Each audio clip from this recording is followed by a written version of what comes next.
Hi, this is Matt Mayoko from NBC Sports Bay Area. If you watched the video on Thursday night that I posted, you certainly got the sense that I believe that Ricky Pearsall will be available to play in this game. And after John Lynch went on KNBR Friday morning, I think it's darn near a certainty. So talk a lot about that, what it means, and everything else. But first, this video is brought to you by Canyon Club Brewery. It's a restaurant and beer garden providing fresh beer, delicious bites, and a family-friendly atmosphere in Moraga, California, right down the street from where I live, and definitely one of my go-to spots. I'm really excited too.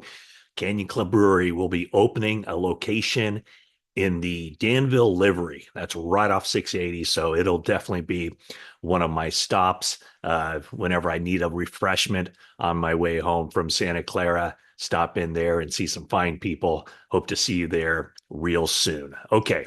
So John Lynch went on KNBR on the Murph and Marcus show, and he was asked Friday morning about Ricky Pearsall. The first question about Ricky Pearsall was whether there's a chance that Pearsall could make his NFL debut on Sunday against the Kansas City Chiefs.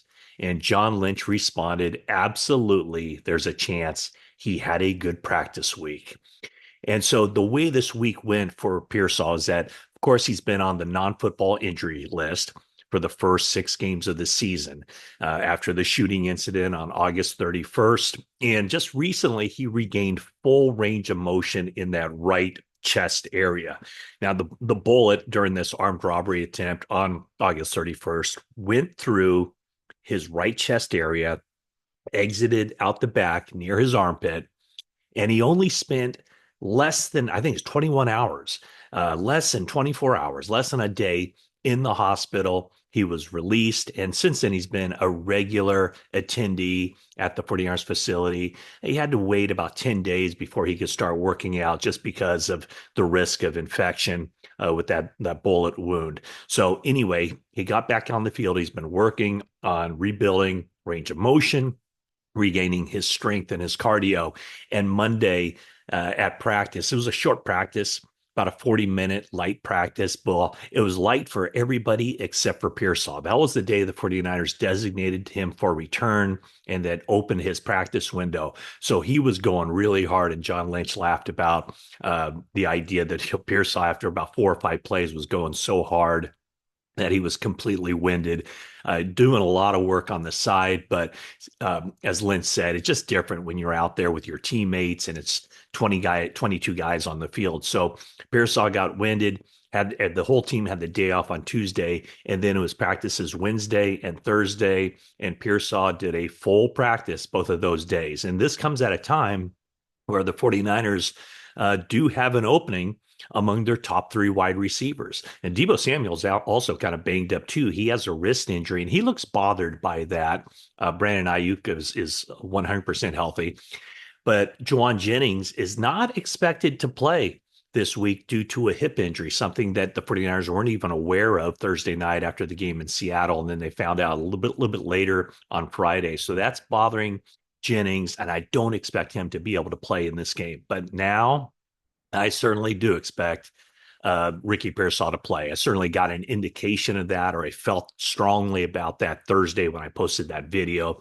And now I think it is a near certainty that unless something dramatic happens, that he shows up at the facility Friday just not feeling great. But I think Ricky Pearsall is fired up and he's ready to go. And he has a lot of family and friends coming in from Arizona to watch him play on Sunday. What Lynch said on the Murph and Marcus show is that Pearsall stacked two really good practices together, and they'll see how he responds on Friday, today, and they'll make the decision whether he's out there for the game. But as Lynch said, he is trending in a very good direction. As far as what Pearsall brings to the table for the 49ers, it's the route running, it's the 4.41 speed, it's the 42-inch vertical. He's a very good athlete with with okay size, but it's his ability to beat man coverage that really separates him. And the 49ers certainly hope he separates from the defensive backs who have been assigned to cover him.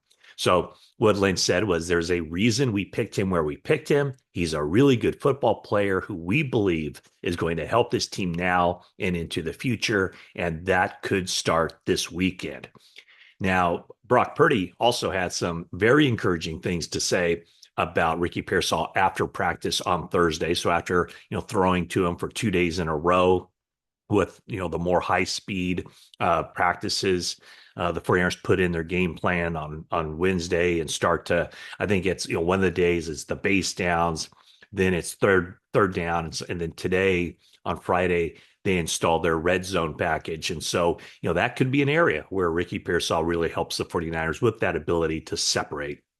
But what Brock Purdy said about Pearsall is that he's done a really good job being back and just bringing the juice, going really fast in and out of his cuts and creating some good separation. Said, obviously, we drafted him in the first round, and he's got a lot of potential for him to get in and actually be part of that offense and not just a young guy trying to learn his way, but to actually make an impact early on. For me, I love it. Purdy went on to say that when you have a guy like Ricky that can win man-to-man matchups and also open up some other guys too, it's always a good thing. I'm excited to see what he does. So I think everybody is excited just for the fact that Pearsall will be out there on the field, and then whatever he brings to the offense is almost kind of a bonus at this point. What to expect from him game one, I don't know.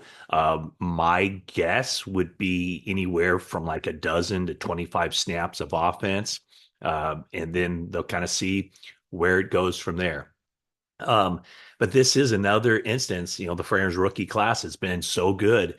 And Lynch talked about that on the KNBR morning show. He said that they just get it, this entire rookie class. They're talented, and more than anything, they have that spirit that we're looking for. So he talked about Malik Mustafa, about Renardo Green, about Dominic Pooney, about Isaac Guerendo stepping in and playing well. And so the 49ers have gotten a lot of contributions from this rookie class.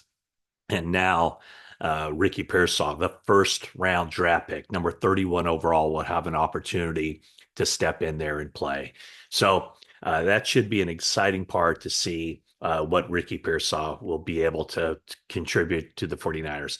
Some other injury news. Look for JP Mason, Jordan Mason, the running back, to be out there and be available. He's been wearing the blue no contact jersey in practice, but the fact that he's out there and taking valuable reps during the week when the 49ers have Guerendo and Patrick Taylor, I think that's a sign that the 49ers expect Mason to play.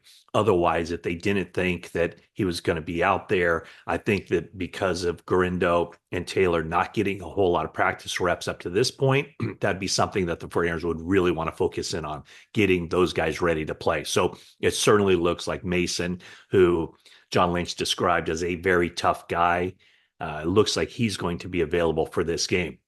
The 49ers are more than likely going to have their third kicker in 3 weeks in this game after injuries to Jake Moody. He's still expected to miss a couple more weeks, probably won't return until after the bye week with the high right ankle sprain, but also Matthew Wright, the emergency kicker they signed a week ago.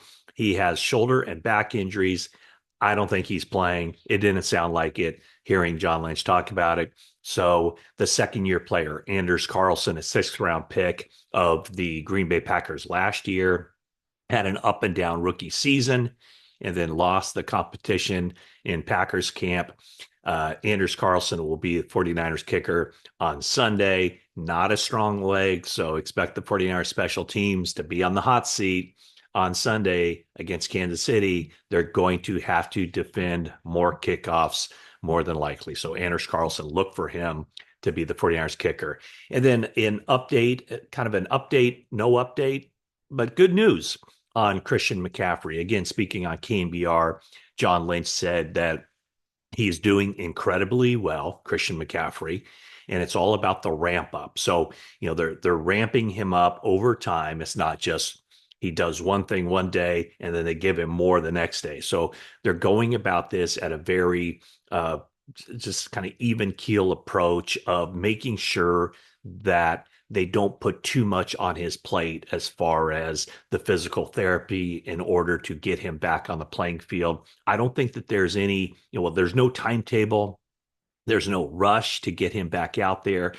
The 49ers are taking the long view on this. When Christian McCaffrey comes back, whenever that is, they want to give themselves, they want to give Christian McCaffrey the best opportunity to, whenever he gets on the field, to stay on the field. And so it'll be after the bye week for certain. And then it's just a matter of making sure that the bilateral Achilles tendonitis, Achilles tendonitis legs, is healed up as much as it can be. But certainly the play of Jordan Mason has given the 49ers, has afforded the 49ers an opportunity to really take their time with him. So I guess no news is good news with Christian McCaffrey in the sense that there have been no setbacks and he is still on pace for a return at some point in the future. The 49ers practice report or injury report will be announced later on Friday. I think Kevin Givens, the defensive tackle, will be able to play. I think Malik Collins and Jordan Elliott, the other defensive tackles, will be available. I don't think Jennings will be. So potentially, I would say the 49ers might have 3 players listed as out for this game: Jennings, Moody, and Wright, 2 kickers. And so 49ers, it's just the weirdest thing. They have 2 kickers right now on their 53-man roster, another kicker on their practice squad, and more than likely they will be elevating that 3rd kicker, Carlson, up to the active roster for Sunday's game. And then the guys who have been limited in practice, who might be listed as questionable, and probably Givens will be listed as questionable too. But Givens, Deebo Samuel, Jordan Mason, I mentioned Collins and Elliott. Mustafa has a low ankle sprain. It looks like he's doing well. And then I don't think that Ricky Pearsall will be listed as, I think he's a full go. And the 49ers will have to make that roster move by 1 p.m. Saturday. So we'll probably find out about it around 2 p.m. on Saturday, but all signs pointing toward the 49ers removing Ricky Pearsall from the reserve non-football injury list in order to be able to play in this game.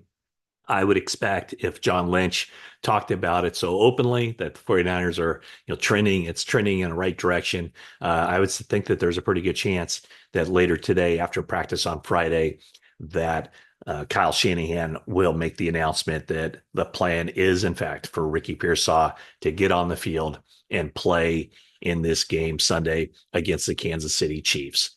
So once again, thank you for watching this video. Please subscribe, turn on the notifications so you'll find out whenever I post a new video. I've been posting them quite regularly, but definitely subscribe. Got to get those numbers up. Like, comment, all the above.